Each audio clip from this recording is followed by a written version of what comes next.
Hello and welcome back to the farm. So tonight we're taking a look at the Bauer variable speed bandsaw Harbor Freight special. Just picked it up. I say just, it was sometime last week. I've got a couple dozens of cuts on it now. Used it for a project. This weekend seemed like it did okay.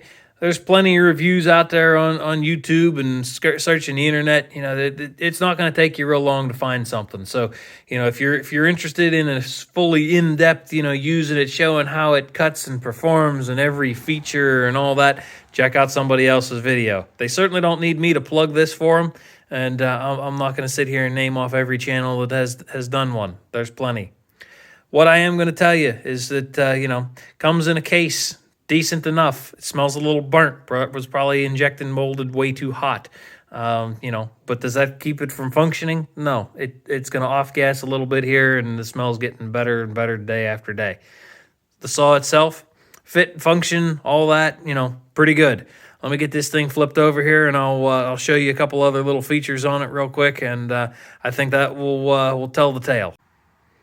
So up first is the little table guide, whatever you want to call it here. If you slide it out, actually even as far as what I have, which is not what I would consider all the way out or anything, it will not fit back in the case like that. You have to take those two little Allen screws loose and slide it back. That's probably the biggest drawback for me because I like to keep my tools ready to go. I don't want to have to pull the thing out of the case and fumble around with it. But, that's what we're going to have to do. And that's what, is sort of, just how it's going to be.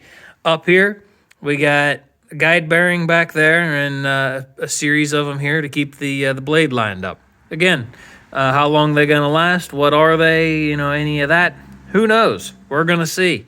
Same thing on the bottom, underneath here, same kind of deal. How long is it going to last? What's it going to do? Who knows? This thing on sale, and it wasn't this particular saw, it was the whole Bauer brand was on sale a couple weeks ago here. And, I picked this thing up for right around $100. Now, that was $100 before tax, before blades, before, even getting it out of the store. That was the price on the shelf with the coupon, if you will.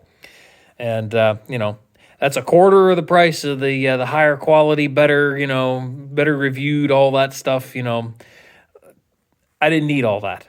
I said, hey, look, this is what I'm after. I want the thing to work. I want it to cut. I'm going to use it a handful of times. It's going to cut down on the amount of cutoff wheels that I need for my 4.5-inch grinder, and that's going to be it. I'm not using it every day.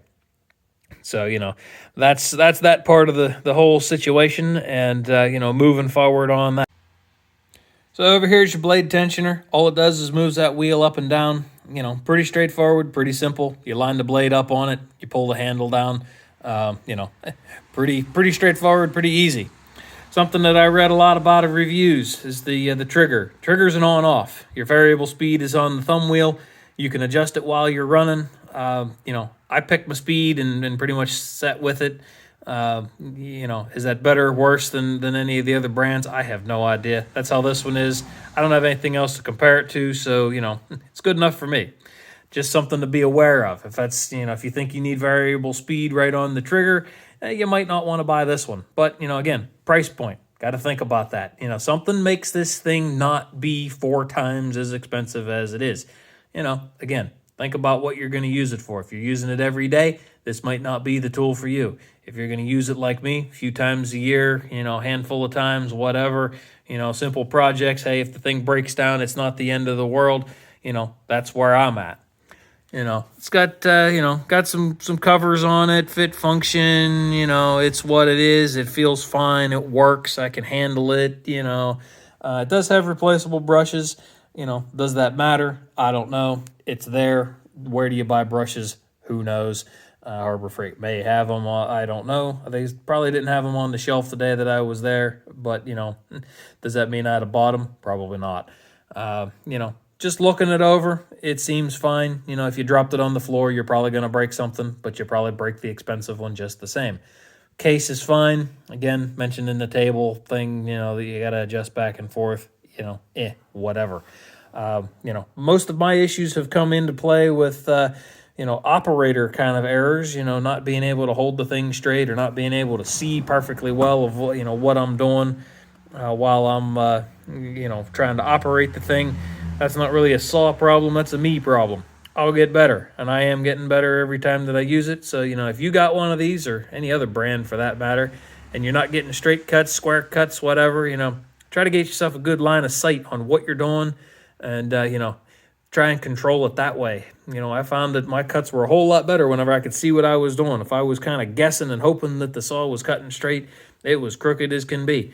I could cut a nice straight line, though, whenever I could see the line and where I was going and where I had been. Just something to keep in mind for you.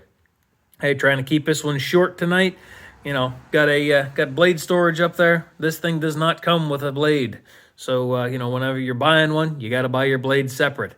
I'm glad I looked that up beforehand. I'd have been a little upset whenever I got home, but there again, for the $100 that I paid, I'd have gone right back to the store or some store and bought a blade. I'd have been a little upset about it, but I'd have got over it.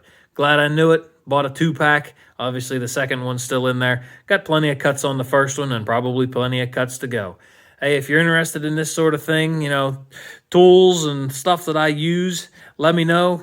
Comment, like, all that, Big YouTubers tell you subscribe and all those things. Hey, do that, I guess. And, I'll be back in the next one. Thanks for watching.